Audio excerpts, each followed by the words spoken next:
मोदी बसलेला आहे.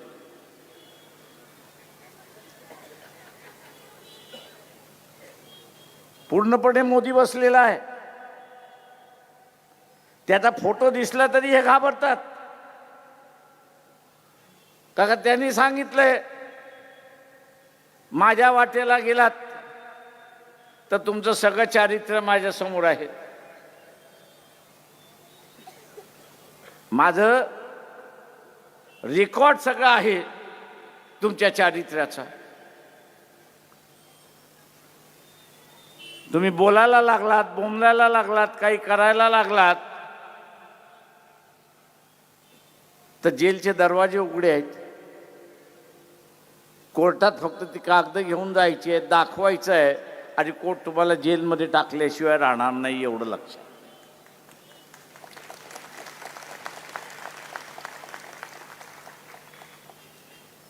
तेव्हा माझ्या विरुद्ध बोलायचं असेल तर जेलमध्ये जाण्याची तयारी ठेवा,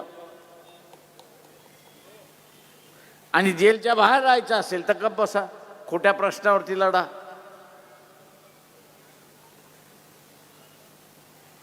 आणि म्हणून आज आपण बघत असाल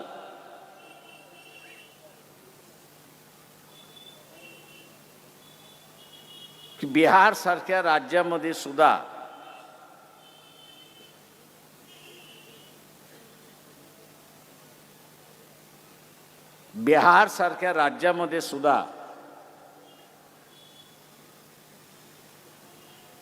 वेगवेगळ्या राज्यातून लोक गेले, गुजरातमधून गेले, महाराष्ट्रातून गेले, पंजाबमधून गेले.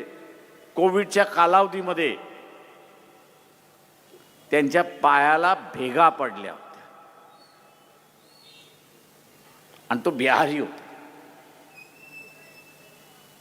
आता ज्याच्या पायाला भेगा पडल्या, चालून चालून चालून रेल्वे बंद केली, बसेस बंद केल्या, पाणी बंद केलं, जेवण दिलं नाही, तो अशा सरकारला मतदान करणार आहे का?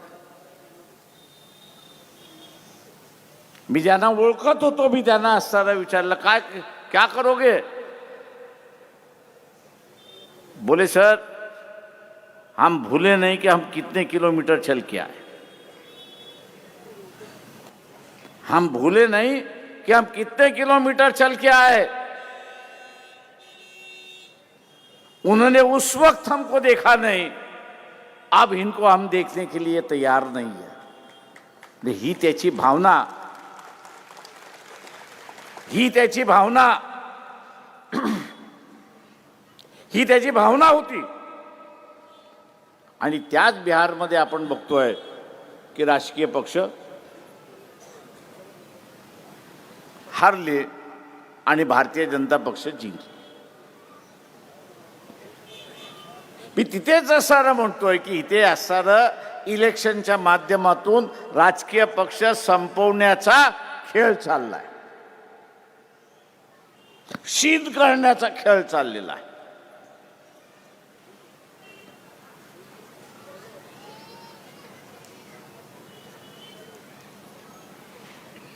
आणि त्याचा परिणाम जो आहे तो इथे आपण भोगतो अशी परिस्थिती. आज काय सांगितलं जातं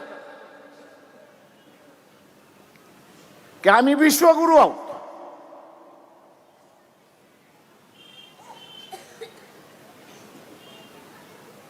आम्ही असणारे विश्वगुरू आहोत. आणि 4 दिवसापूर्वी, आठवड्याभरापूर्वी रशियाचे अध्यक्ष पुतिन येऊन गेले. त्या पुतिनने तुम्हाला आश्वासन काय दिलं हे तरी सांगा.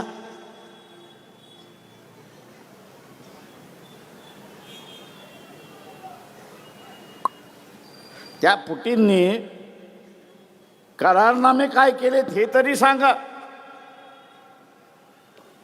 त्यांनी आश्वासन तुम्हाला काय दिलं हेही सांगा.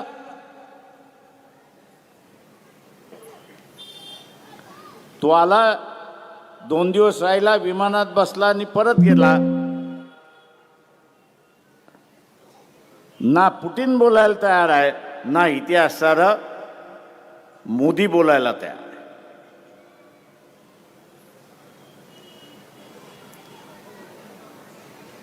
याच कारण आहे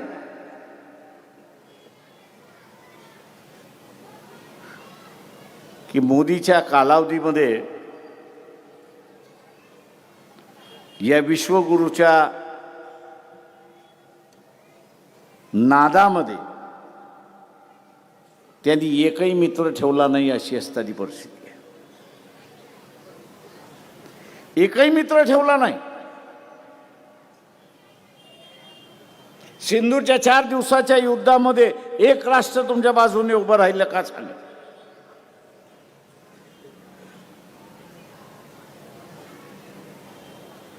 अजिबात नाही.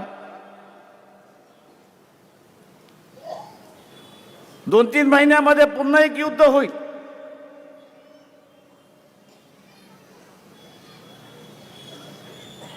नाही असं नाही. आणि तेही पाकिस्तान बरोबरच होईल. पण आज पाकिस्तानला कोण देतंय? ते इंग्लंड देतोय. हा डोनाल्ड ट्रम्पची भांडायला लागला म्हणून डोनाल्ड ट्रम्प त्याला अस्त्र देतोय. पुतीन येऊन गेला, त्याच्या अगोदर पुतीन म्हटला की आम्ही तुम्हाला अस्त्र शस्त्र देऊ. चायना तर बसलेलाच आहे त्या ठिकाणी शस्त्र घेऊन. म्हणजे एका वेळी 4 जणांशी तुम्ही लढणार आहात हे लक्षात घ्या.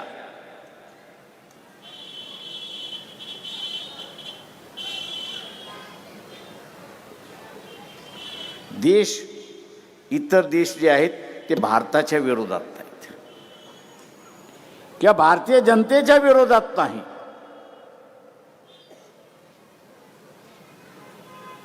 हे जे विश्वगुरूचं नाटक चाललेलं आहे, अहमपणा जो चाललेला आहे, माजोरी जी दाखवायला सुरुवात झालेली आहे, त्या माजोरीचा असणारा परिणाम आहे. त्या माजोरीचा असणारा परिणाम आहे की आज मोदीला धडा शिकवता शिकवता ते भारतातल्या राहणाऱ्या माणसाला त्याचं झळ पोचावी लागते, अशी असणारी परिस्थिती आहे.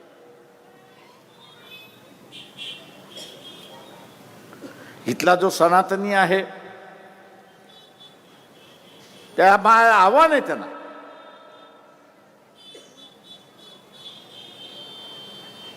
तुम्ही इथला मुसलमान माजलाय म्हणून सांगताय.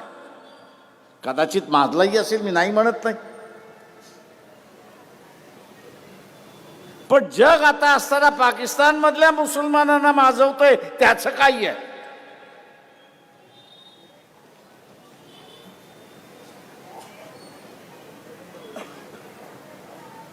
आणि त्याचं कारण की आपण नेहमी म्हणतो शेजाऱ्याच्या माध्यमातून काटा काढता आला तर काढला पाहिजे. जगातले सगळे देश जे आहेत ते आता एकत्र येऊन पाकिस्तान मार्फत काटा काढतात, अशी परिस्थिती आहे.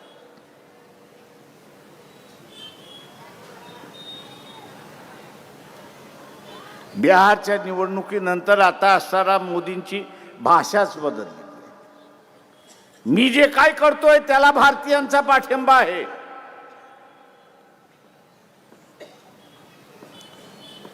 मी जे जगाच्या नेतृत्वाशी भांडतोय, विश्वगुरू होण्यासाठी मी जे असणारा प्रयत्न करतोय त्याला असणारा भारतीयांचा पाठिंबा आहे. आणि म्हणून ते अधिक गतिमान होतात.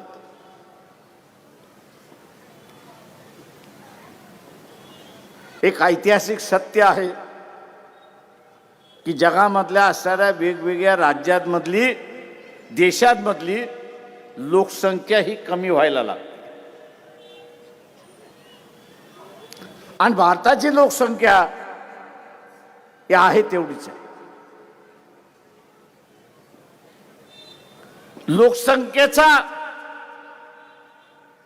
लोकसंख्येचा अर्थ आपल्याला समजायचा असेल तर तो बाजारपेठेशी संबंधित आहे. जेवढी जास्ती लोक तेवढी असणारा मोठी बाजारपेठ. जेवढी कमी लोक तेवढी असणारी कमी बाजारपेठ अशी असणारी परिस्थिती आहे. याचं डोनाल्ड ट्रम्प बरोबरचं भांडण काही आहे. डोनाल्ड ट्रम्प हाच म्हणतोय की भारतामधला असणारा अजून 47% लोक ही दारिद्र्य रेषेखाली आहेत. तुम्ही रशियाचं तेल विकताय, मान्य आहे आम्हाला, नाही असं नाही,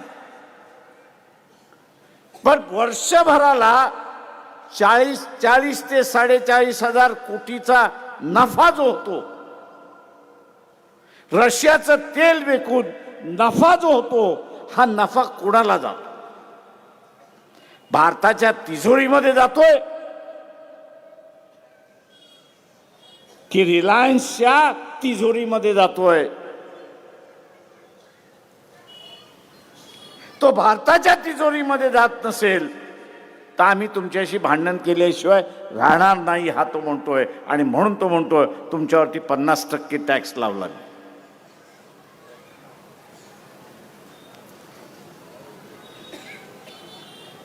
का 44,000 कोटीचा नफा रशियाचं तेल विकून जो होतोय तो भारताच्या तिजोरीत जात नाही आहे, तर तो रिलायन्स कंपनीच्या तिजोरीमध्ये जातोय, हे आपण सारं लक्षात घ्या. गरीब देशाच्या सामान्य माणसाला तुम्हाला सारं मदत करण्याची संधी असताना ती तुम्ही मदत करत नाही आहात, तर एका भांडवलदाराला अजून गब्बर काढण्याचा जो मोबदला लागलाय तो आम्ही सहन करणार नाही. आता हे भांडण आपल्या फायद्याचं आहे, मोदीच्या विरोधातलं आहे. काय का भारताच्या तिजोरीमध्ये ते 44,000 कोटी आले, तर आज 80 आणि 90 रुपयाचं लिटरचं असणारं जे डिझेल आहे ते 30 आणि 40 रुपयाला आपल्याला मिळालं तर भाव कमी होतील की न होतील? 4 पैसे आपल्या खिशातले वाचतील की न वाचतील?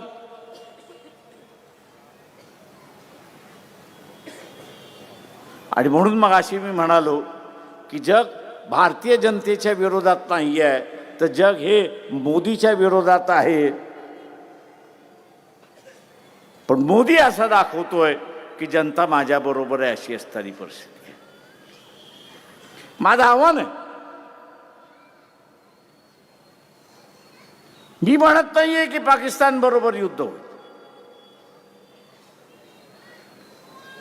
मागच्या 10 दिवसापूर्वी आर्मीचे जे प्रमुख आहेत चव्हाण, त्यांनीच असणाऱ्या प्रेस कॉन्फरन्समध्ये म्हटलं की या 2-1 महिन्यामध्ये आम्हाला असणारे एक युद्ध करावं लागणार, युद्धाला तोंड द्यावं लागणार. करावं लागणार असं नाही, ते म्हटलं आम्हाला तोंड द्यावं लागणार. आता हे युद्ध टाळायचं आहे का? भारतीय नागरिकांनी ठरवलं पाहिजे, आणि विशेष करून इथल्या असणाऱ्या सनातन्यांनी ठरवलं पाहिजे की हे युद्ध तुम्हाला थांबवायचं आहे की करायचं आहे, अशी असणारी परिस्थिती आहे. हे युद्ध करायचं आहे की थांबवायचं आहे? थांबवायचं असेल तर आपल्या सगळ्यांच्या हातामध्ये, थांबवायचं असेल तर आपल्या सगळ्यांच्या हातामध्ये हत्यार आहे, हे लक्षात घ्या. मताचा हत्यार आहे. या मताच्या हत्याराने काय दाखवायचं आहे? या मताच्या हत्यारातून काय दाखवायचं आहे? आपल्याला एकच दाखवायचं आहे की आम्ही मोदींबरोबर नाही आहोत, त्यांच्या पक्षाबरोबर नाही आहोत. काय दाखवायचंय? काय दाखवायचं आहे की मताच्या स्वरूपामध्ये आम्ही मोदींबरोबर नाही आहोत, त्यांच्या भारतीय जनता पक्षाबरोबर नाही आहोत. जनतेने फारकत घेतली. महाराष्ट्रातील ताज्या बातम्यांसाठी बघत रहा टाइम्स टुडे 18 न्यूज. सोबतच शेअर करा, सबस्क्राईब करा आणि बेल आयकॉन प्रेस करा.